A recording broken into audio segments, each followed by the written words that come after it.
I grew up in El Paso, Texas, which, other than being the cultural toilet of the universe, it can be a pretty rough town.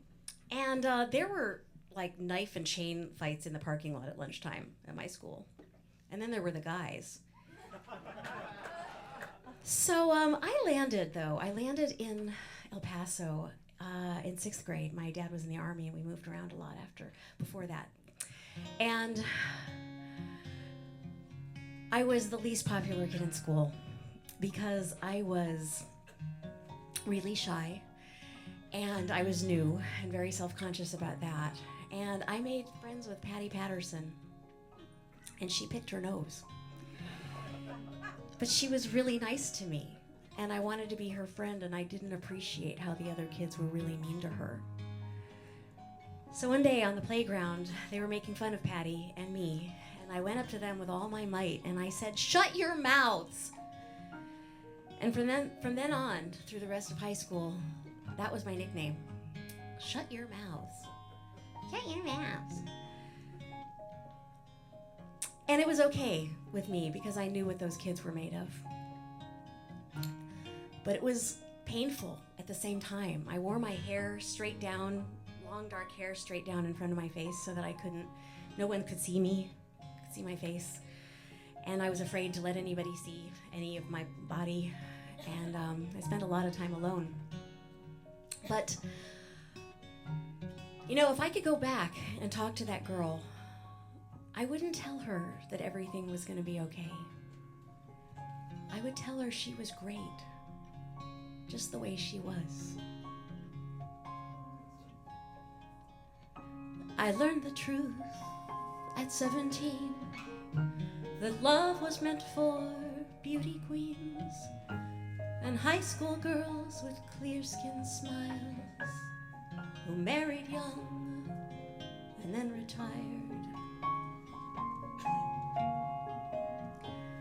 The Valentines I never knew, the Friday night charades of youth were spent on one more beautiful. At 17, I learned the truth. And those of us with ravaged faces, lacking in the social graces, desperately remained at home, venting lovers on the phone who called to say, "Come dance with me," and murmured vague obscenities at ugly girls like me. At 17,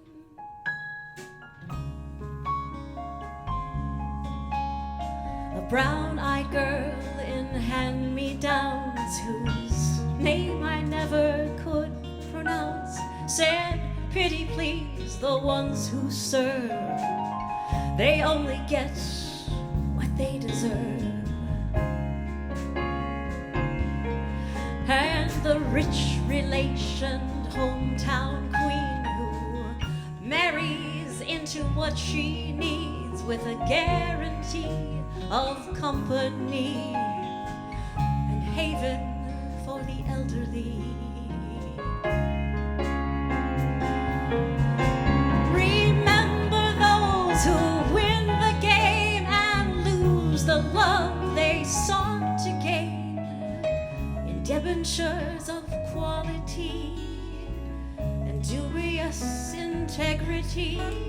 The small town eyes will gape at you in dull surprise when payment due exceeds accounts received. At 17,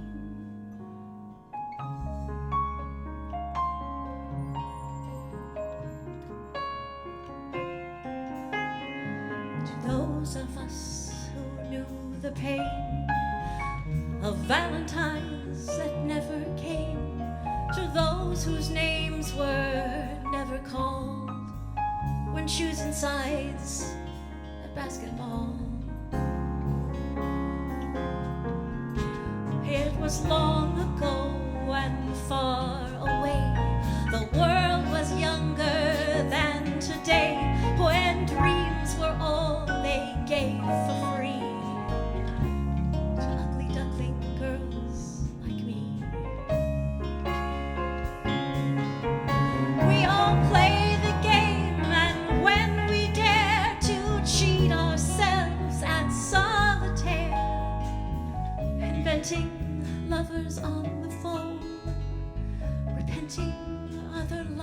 voice unknown who called to say, come dance with me, and murmur vague obscenities at ugly girls like me. At 17,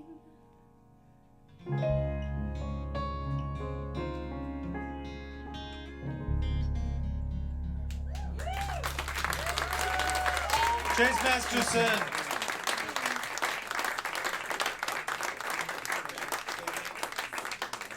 Thanks so much, ladies and gentlemen. And now it's my extreme pleasure to bring back my friend, KAYLENE.